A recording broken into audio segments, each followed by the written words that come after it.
Radio J, la revue des revues. David Reynarc, bonjour, merci d'être avec nous.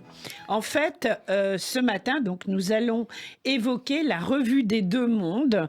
Est-ce que vous pourriez nous dire rapidement un mot ou deux sur cette revue avant de nous parler plus spécifiquement du dernier numéro que je montre à l'antenne? Voilà.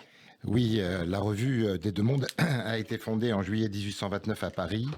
Elle est très probablement la plus ancienne revue européenne. Le titre de la revue des Deux Mondes renvoie d'une part à l'Europe et d'autre part à l'Amérique. La revue des Deux Mondes a été au XIXe siècle un rendez-vous vraiment littéraire majeur. Tous les grands écrivains y ont apporté leur collaboration. Ici, la modération prime toujours sur la tentation radicale et incline sans cesse à l'exercice du recul et de l'approfondissement des questions. Alors aujourd'hui, la revue des Deux Mondes.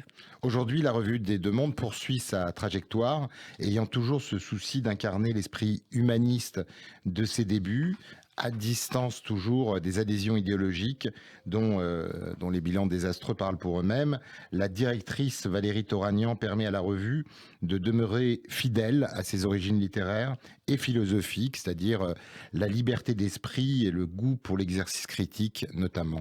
Alors, David Reynarc, on peut lire sur le site de la revue des Deux Mondes les éditos de Valérie Toragnan. Oui, il y a un texte dernièrement d'ailleurs sur l'extrême gauche et Mélenchon, pour lequel les réseaux des frères musulmans, en toute logique, ont appelé à voter. Valérie Toragnan y écrit « Il faut croire que la violence fascine ou que la perspective de faire barrage à tout prix au macronisme est plus forte que tout, et c'est très inquiétant pour l'avenir. » Et on pourrait ajouter aussi, puisque nous sommes sur une radio juive, pour l'avenir des Juifs de France. Le dossier principal du dernier numéro de la revue des Deux Mondes porte sur la place du judaïsme dans l'œuvre de Marcel Proust. Quelle lumière jette la revue sur ce sujet redevenu sensible ? Alors, vous le savez, parce qu'on est allé voir... oui, on est allé voir l'expo pour préparer l'émission. Et c'est une très belle expo au MAJ. Au musée de l'histoire du judaïsme. À ne pas rater. Du Marcel Proust du côté de la mer. La mère de Proust, Jeanne Veil, était juive. Elle s'était mariée hors de sa communauté, mais elle n'avait pas rompu avec elle. Proust lui-même, catholique par son père, fut un ardent dreyfusard et ne renia jamais sa judéité. Très longtemps, on a minoré la dimension juive de Proust, le côté de la mer, pour citer le titre donc de l'exposition du MAJ. Il s'agit ici, dans ce numéro de la revue des Deux Mondes, d'analyser la place qu'occupent le judaïsme et le catholicisme aussi sur l'œuvre de Proust. Alors, le côté de la mer, j'ai envie de préciser M-E-R-E. Oui, bien sûr, voilà. Parce que quand on l'entend comme ça, on peut imaginer autre chose. Alors, du coup, ce numéro de la revue des Deux Mondes lève bien des malentendus, David. Oui, il y a dans la revue un bel entretien d'Antoine Compagnon, qui vient de publier Proust du côté juif, un livre qui résulte d'une enquête sur la famille maternelle de Proust.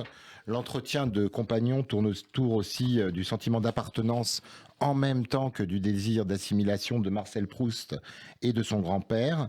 Le livre de Compagnon et le dossier de la revue s'inscrivent surtout en faux des analyses radicales qui tentent d'imposer l'idée d'un Proust antisémite. Alors, ces analyses ne pêchent-elles pas surtout par leur anachronisme en appliquant au contexte historique propre à Proust nos perspectives d'aujourd'hui, David ? On n'accuse pas nécessairement Proust d'être antisémite, mais on juge parfois que son livre est devenu dangereux par la lecture qui peut en être faite aujourd'hui. De là, on passe vite et peut-être un peu trop rapidement au thème de la honte de soi ou de la haine de soi, comme Hannah Arendt, par exemple. Alors, on a aussi du mal aujourd'hui à comprendre comment un romancier juif qui n'a pas participé à la guerre fut célébré dans Action française, quotidien royaliste du nationalisme intégral. En effet, Léon Daudet s'était même proclamé dans les colonnes de l'Action française grand électeur de Proust, jurant qu'il lui ferait avoir le prix Goncourt. Sébastien Lapaque, dans son article Petit Marcel et le Gros Léon, nous explique qu'au moment de sa rencontre avec Léon Daudet en 1894, les convictions politiques de Proust n'étaient pas aussi assurées qu'au tournant des années 1900, où elles s'affirmèrent en opposition aux doctrines nationalistes et antisémites de Maurice Barrès et de Charles Maurras. De sinistre mémoire, on peut le dire. Admettons. Mais comment expliquer l'amitié de Léon Daudet, qui détestait les Juifs, à l'égard de Proust ? Alors, seul le talent comptait pour Léon Daudet.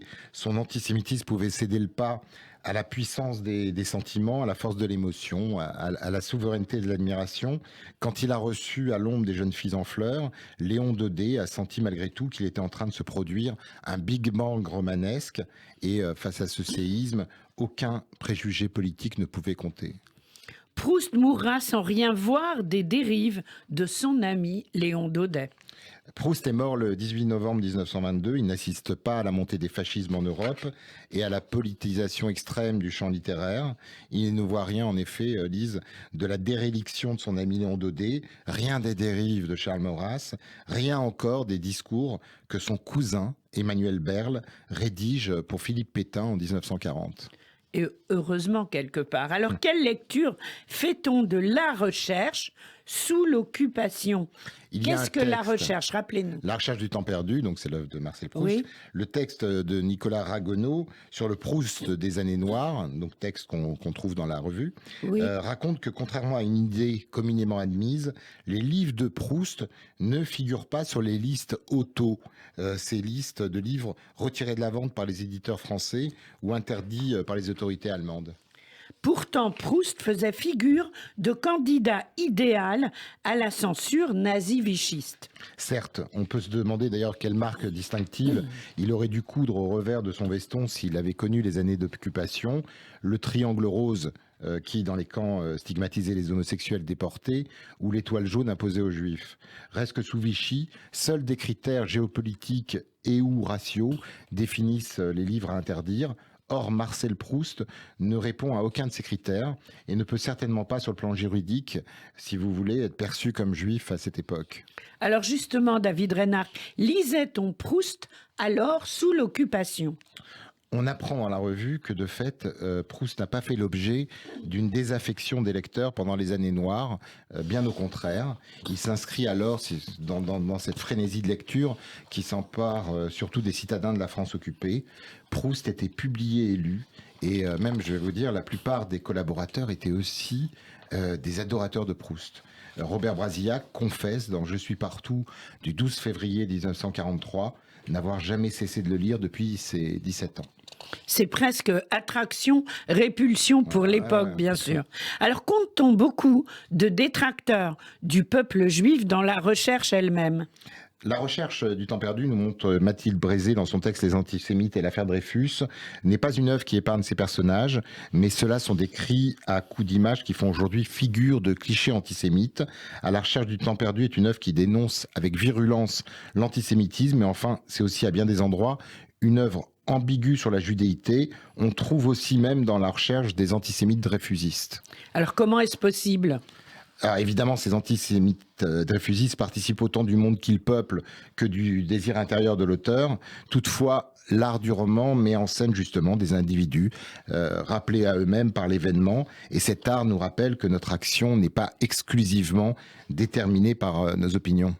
Alors, la part juive de Proust fut-elle essentielle en fin de compte ? Sans faire de la judéité une grille de lecture exclusive, on ne peut pas ne pas tenir compte de cette contribution à l'œuvre, ni passer par pertes et profits l'intérêt de Proust pour le destin historique du peuple juif. Dans son texte Être juif et français dans la recherche du temps perdu, Nathalie Mauriac-Dier montre par exemple qu'il a été très sensible aux soubresauts de l'histoire des Juifs de France dans la longue durée, et qu'il évoque en sourdine dans le roman une autre histoire, celle du peuple juif parfois tenu aux lisières de la nation française. Alors, n'y a-t-il pas aussi chez Proust une connivence avec la religion catholique, David ? Exactement, et Mathilde Brézé, dans la revue, souligne que cette connivence ne s'est jamais démentie. Stéphane Zagdanski, dans le même numéro, revient sur cet ailleurs du catholicisme de Proust, c'est-à-dire la judéité de sa mère. Il montre que le catholicisme de Proust est tenté de manière discrète par ce qu'il appelle la torsade de la mère juive, dissimulée sous le nom de l'épouse non juive, ce qui n'est ni plus ni moins d'ailleurs que le thème du rouleau d'Esther. Alors reste que l'écriture de Proust est reliée de façon essentielle à l'univers du judaïsme. Oui, c'est ce que montre aussi un très bel article, très profond. Walter Benjamin et le rapport de Proust au judaïsme d'Éric de Rubercy. Voyez le rôle, Lise, dévolu chez Proust à la nomination et particulièrement au nom propre. Pour Proust, la nomination est l'essence même de toute création. Et c'est cette interrogation sur le pouvoir mystique du langage chez Proust qui attire irrésistiblement Benjamin vers son œuvre. Il y a chez Proust ce qu'il faut bien appeler une mystique de l'écriture, une approche mystique du langage reliée à l'univers du judaïsme. Alors, n'y a-t-il pas aussi, David, chez Proust, la question cruciale de l'assimilation des Juifs français ? Tout à fait. Walter Benjamin a, dans une intuition fondamentale, su percevoir dans La Recherche du temps perdu la place du juif rêvant d'intégration au risque de l'exclusion. Beaucoup de textes de Proust, d'ailleurs, portent entre les lignes les stigmates d'une exclusion. Walter Benjamin a écrit dans sa correspondance avec Adorno qu'il avait le sentiment qu'il y a eu pour Proust un modèle très profondément enfoui de l'expérience fondamentale de la structure précaire de l'assimilation des juifs français. Magnifique. Alors, l'expo Hommage David a lieu, je crois, jusqu'à fin août. Oui, c'est donc, on s'y précipite. C'est juste passionnant. Et on nous a même offert on peut même montrer Marcel Proust du côté de la mer, paru aux éditions du Mage. C'est ce merveilleux catalogue de l'exposition qui reprend cette grande thématique. David Reinhardt, bravo, merci, bravo à la Revue des Deux Mondes. Et nous, on se retrouve bientôt pour une nouvelle Revue des Revues. À très vite, merci Lise. À très vite, merci.